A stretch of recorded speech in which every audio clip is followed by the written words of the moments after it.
I've seen homelessness develop.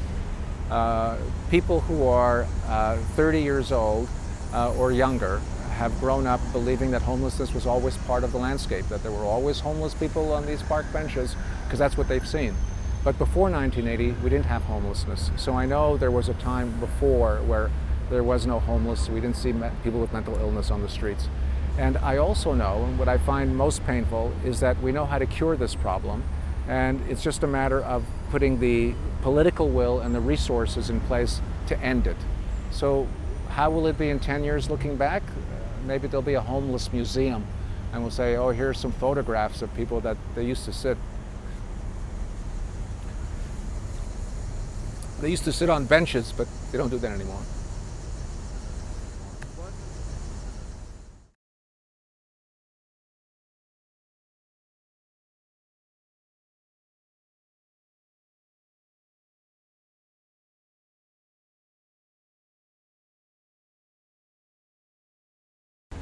As a society, the United States has one of the lower recovery rates for schizophrenia.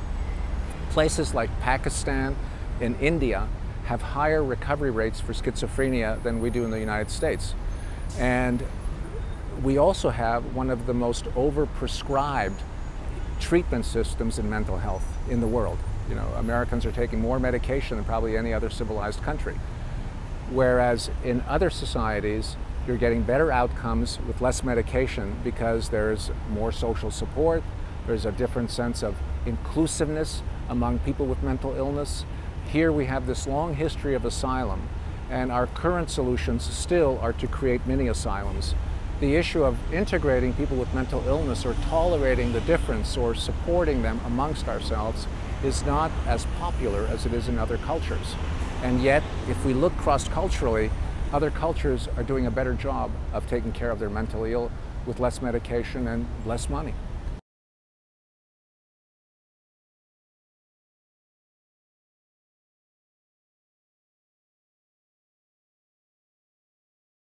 At the end of the first year, our first annual report was we had succeeded in housing and keeping housed 84% of those 50 people.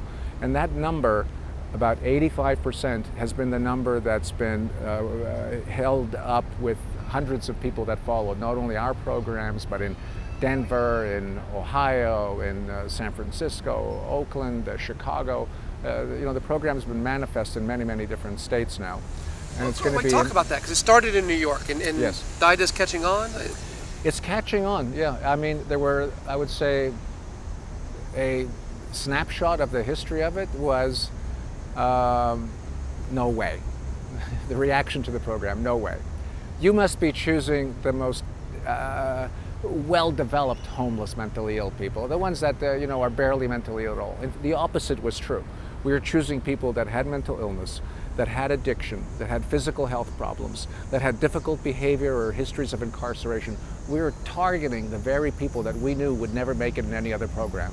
You know, it's like, oh, they have 3 things wrong? That's great. They have 5? Even better. We'll take them. So that was our goal. Our goal was to take people no one else would house. And then people thought, you know, why are you doing this? Or you can't be telling the truth about this data. And then when the data, we did a randomized controlled trial funded by the federal government. I'd be coming down to DC, walking over homeless people, mentally ill, to present the data about how effective this intervention was. People said, it won't work here. It won't work in Detroit. No, it can't possibly work in Washington. We already are doing that in Delaware. At some point, the shift was an infusion of dollars at the federal government. The Interagency Council coordinated an RFP. The science was there.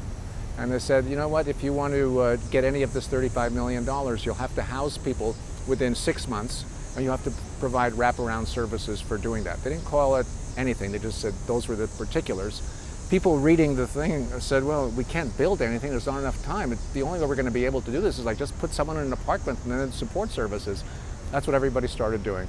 And it went literally overnight from, you can't do this here, to, could you come over and help us understand how to run this program?